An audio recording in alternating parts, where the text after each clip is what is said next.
Parfois ici, regardez bien qui sont ceux qui font la politique au Cameroun. Pour la plupart, ils ont raté dans les autres métiers. Ah bon? Oui! C'est-à-dire qu'il a essayé de faire ceci, ça n'a pas marché.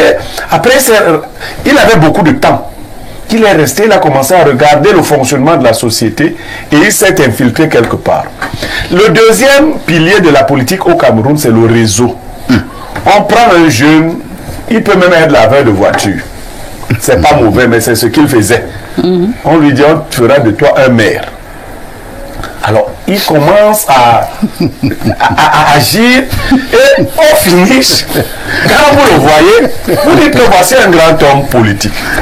Mais si ceux qui nous dirigent ont des CV aussi alambiqués, et on va où? On va où honnêtement? Je demande aux patriarches qui tiennent la politique camerounaise et ceux du Mfundi par exemple, commencez, même si vous voulez faire le réseau, prenez des jeunes qui ont le background nécessaire, adéquat. Pierre Blérugnamek, le vieux débat, il a toujours cours, surtout pour des pays africains, et notamment donc pour le cas du Cameroun. La politique, elle est là pour servir ou alors pour se servir. On nous a trompés, même ailleurs, c'est pour se servir. Ah bon? Oui, c'est partout ailleurs. Votre patron, qui est le mien, a craint que le débat soit trop vaste pour espace miné. Non, le privilège qui est le mien, c'est que je sais parler petitement des grandes choses. Ramener la politique a été conçue comme l'art de tromper les naïfs. Là maintenant je parle de la... Vous êtes brutal, hein? Oui, c'est partout ailleurs. Parfois ici, regardez bien qui sont ceux qui font la politique au Cameroun. Pour la plupart, ils ont raté dans les autres métiers. Ah bon? Oui! C'est-à-dire qu'il a essayé de faire ceci, ça n'a pas marché. Après, il avait beaucoup de temps. Il est resté, il a commencé à regarder le fonctionnement de la société et il s'est infiltré quelque part. Le deuxième pilier de la politique au Cameroun, c'est le réseau. On prend un jeune, il peut même être laveur de voiture. C'est pas mauvais, mais c'est ce qu'il faisait. On lui dit, on fera de toi un maire. Alors, il commence à agir et au finish, quand vous le voyez, vous dites que voici un grand homme politique. Mais si ceux qui nous dirigent ont des CV aussi alambiqués, et on va où? On va où honnêtement? Je demande aux patriarches qui tiennent la politique camerounaise et ceux du Mfundi par exemple, commencez, même si vous voulez faire le réseau, prenez des jeunes qui ont le background nécessaire, adéquat.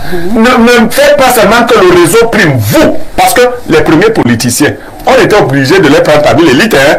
Les Timérounaï, c'était l'élite. Mais les Timérounaï, on ne prend pas l'élite. Ils nous ramassent toute la racaille qu'on peut avoir dans le fond et partout. Les chauffeurs, les laveurs, ils ramassent tout ça. Tu ne sais pas, le maire, on dit que voilà les politiciens. Quand donc ce sont les médiocres, pas seulement dans le fond, même dans l'arrière-pays. Moi je regarde d'abord ici. Grave là-bas. Quand on ramasse donc comme ça, dans les médiocres, on les met, parce que finalement, la politique vous place au-dessus de tout le monde, même des intellectuels. Ouais. C'est-à-dire que vous voyez un gros prof d'université qui va aller faire allégeance à un maire. Un maire qui est un ancien laveur de voiture. Bon, en fait, c'est ce qu'il avait pu faire comme carrière. Bon, c'est ça. Il peut être un ancien laveur de voiture. Non, c'est pas qu'il avait évolué au niveau de la société. Non, il a évolué par là des réseautages. Donc, quand ça se passe comme ça, il se prend vraiment au sérieux. C'est-à-dire le fait d'être arrivé là, par miracle, parce que c'est ça qu'il est le serviteur du peuple. Voilà. Et il se prend la tête. On est donc dans ce pays. Si on veut sauver le pays, que ce soit ce pays, je vais faire une petite fleur au PCRN. C'est quand même, quand vous regardez le PCRN, les gens qu'ils ont désignés quand même ont une certaine étouffe. je crois qu'ils ressemblent un peu à leur président. Du point de vue intellectuel, au moins, je connais les... Oui, ils ont une certaine étouffe. Bon, ça ne veut pas... Ça ne dit pas l'éthique et la conviction. L'éthique et la conviction, c'est tout autre chose. Aujourd'hui, je tiens à préciser que je suis vice-président du comité d'éthique et de surveillance parce qu'on a tenu à mettre sur pied, le président a tenu à mettre sur pied cette cellule-là pour s'assurer que l'homme politique, celui qui s'investit en politique au sein du PCRN, ait les valeurs et les vertus qui vont... Même si on vend les mèches après ou les... Bon, on pose une question. Mon Dieu va venir avec un carnet chargé. Je sais à qui vous faites allusion. Je tiens à restaurer sa respectabilité parce que c'est une femme d'affaires rompue à la tâche. Voilà. Aussi à son s'il veut parler de l'honorable Nouran, moi je pense qu'on a deux catégories de personnes qui doivent entrer en politique. Les gens qui intellectuellement et du point de vue des carrières ont réussi, mais également des grands opérateurs économiques. Parce qu'il ne faut pas des gens qui cherchent le pain quotidien.